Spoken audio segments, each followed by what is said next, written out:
لیکن اتنے پتھر پڑے پنڈلیوں کے اوپر کے پھٹ گئیں، ان سے خون نکلتے نکلتے نکلتے جو جوتا تھا پاؤں میں ایسے ساتھ ایسے چپک گیا.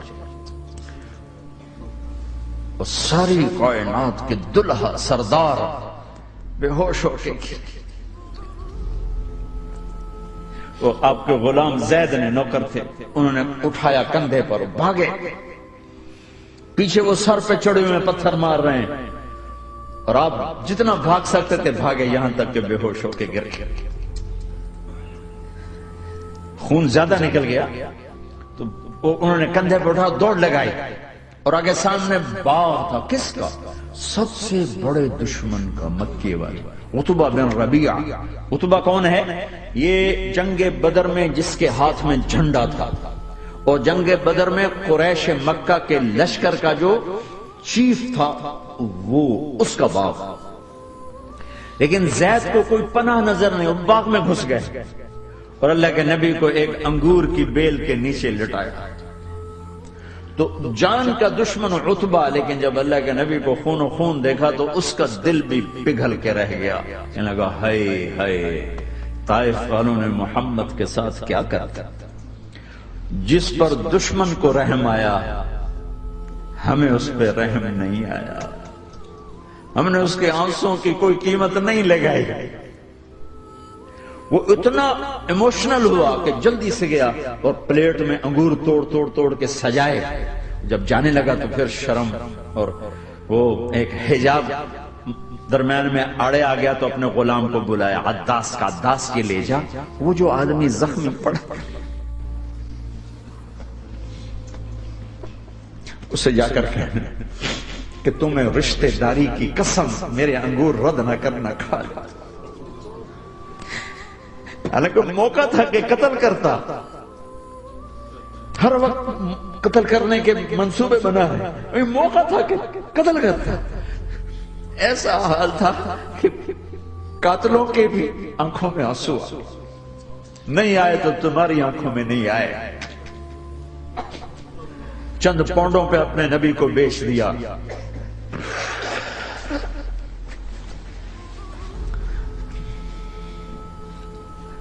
کہنے کا عداس یہ لے جا، وہ جو آدمی لیٹر پڑا اسے کہنا تو میں رشتہ داری کی قسم دیتا ہوں میرے انگور رد نہ کرنا، کھا. عداس آئے اور آ کر انگور پیش کیے. تو اب آپ نے ایک انگور اٹھا کر بسم اللہ. تو عداس کہنے لگا یہ لفظ یہاں تو لوگ نہیں بولتے. آپ نے پوچھا تو کہاں کا ہے؟ کہا میں نینوا کا. اچھا، میرے بھائی یونس کے شہر کا، یونس علیہ السلام. وہ کہنے لگا ما ادراک ما یونس، آپ کو یونس کا کیسے پتا ہے؟ تو آپ نے فرمایا میں اللہ کا نبی ہوں، وہ بھی اللہ کا نبی تھا. تو عداس نے ایک دم آپ کے پاؤں پکڑے اور چومنا شروع کیا اور کلمہ پڑھ لیا. تو آپ کو اپنے سارے زخم بھول گئے. پھر جو آپ نے اللہ سے بات کی ہے نا، آئے ہائے ہائے ہائے ہائے، کیا اللہ پاک کے سامنے اللہم اشکو الیک ضعف قوتی وقلت حیلتی وحوانی علی الناس.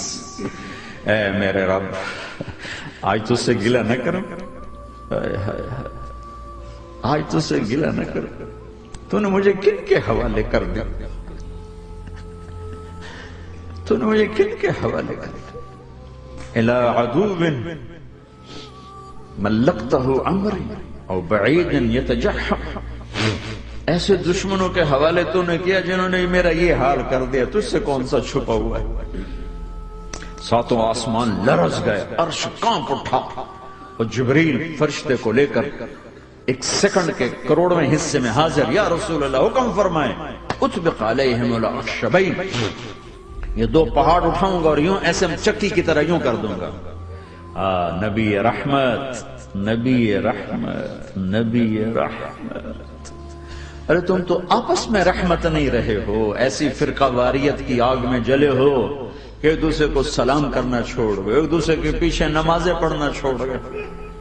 اور جاؤ پاکستان میں دیکھو ایک دوسرے کے خون کے پیسے پھر رہے. یہ کون سی امت ہے؟ یہ کون سا اسلام ہے؟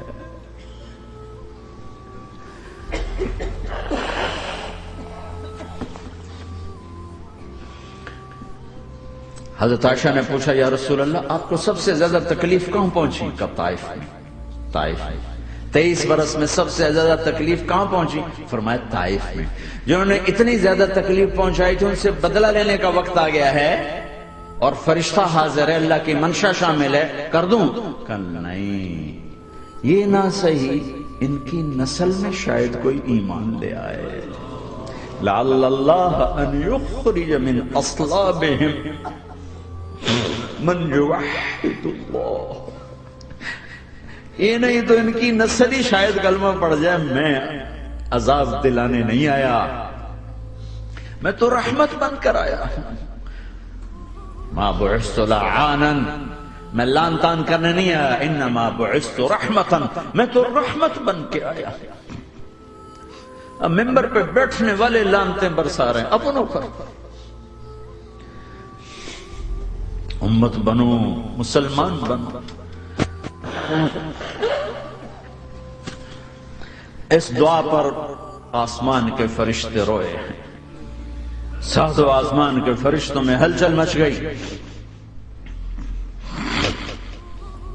میرے بھائیو، یہاں کوئی آزاد نہیں ہے۔ موت سے لڑو، دکھاؤ، بڑھاپے سے لڑ کے دکھاؤ، غم اور دکھوں سے لڑ کے دکھاؤ۔ یہاں پابند بن کے چلو اس اللہ کے جس کی شہنشاہی ہے، اس اللہ کے جس نے مجھے بنایا، اس اللہ کے پابند بنو جس نے مجھے آنکھوں کا نور دیا، زبان میں بول دیا، جسم میں طاقت دی، عقل کو سمجھنے کے اوصاف دیے۔ اس اللہ کے پابند بن کے چلو جس نے قرآن کو اتارا، جس نے دھرتی کو بچھایا، جس نے آسمان کو اٹھایا، جو موت دینے والا ہے، جو موت کے بعد اٹھانے والا ہے۔ اس اللہ کے پابند بن کے چلو جو میرے جسم کو چورا چورا کرنے والا ہے، میری ہڈیوں کو ریت کی طرح ذرہ ذرہ کرنے والا ہے۔ اس اللہ کی مان کے چلو جو پھر مجھے میرے اس پارا پارا وجود کو پھر جمع کرنے والا ہے۔ اس اللہ کے سامنے جھکو جو قبروں کو پھاڑ کر مجھے پھر کھڑا کرنے والا ہے۔ اس اللہ کے سامنے جھکو جو ساری آدم کی مردہ نسل کو دوبارہ زندہ کرنے والا ہے۔ اس اللہ کے سامنے جھکو جو زمین آسمان کو ایک دن توڑنے والا ہے، توڑ کے پھر بنانے والا ہے۔ اذا السماء انفطرت واذا الكواكب انتثرت واذا البحار فجرت واذا القبور بعثرت۔ زمین آسمان کو ہلا رہا ہے، موت دے رہا ہے۔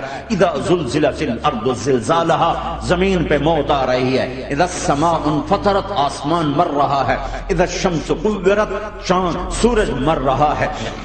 وَإِذَا الْجِبَالُ سُيِّرَتْ، یہ پہاڑوں کی موت ہے۔ عرش فرش لوح قلم کرسی ہر شے کو فنا کے گھاٹ اتارنے والا اور خود ہمیشہ باقی رہنے والا، دائم رہنے والا، قائم رہنے والا، اپنی ذات میں قائم، اپنی ذات میں دائم، موت سے پاک، تھکن سے پاک، نیند سے پاک، اونگ سے پاک، ظلم سے پاک، ذوق سے پاک، خزانوں کا مالک، عزت کا مالک، قوت کا مالک، شہنشاہی کا مالک، کبریائی کا مالک، ہیمنت کا مالک، جبروت کا مالک، جبروت کا مالک، خزانوں کا مالک، فرشتوں کا مالک، جبریل کا مالک، میکائیل کا مالک، اسرافیل کا مالک، اسرائیل کا مالک، طارق جمیل کا مالک، برمنگم والوں کا مالک، آدم کی ساری نسل کا مالک، 2 پاؤں پہ چلنے والوں پر بادشاہ، 4 پاؤں پہ چلنے والوں کا مالک، پانی کی مخلوق، ہوا کی مخلوق، زمین کی مخلوق، رینگنے والے، اڑنے والے، تیرنے والے، جھپٹنے والے، دھاڑنے والے، پھاڑنے والے، ڈسنے والے، سب پر میرے اللہ کی شہنشاہی ہے۔ للہ ملک السماوات والارض وما فیہن، لہ ما فی السماوات وما فی الارض وما بینہما وما تحت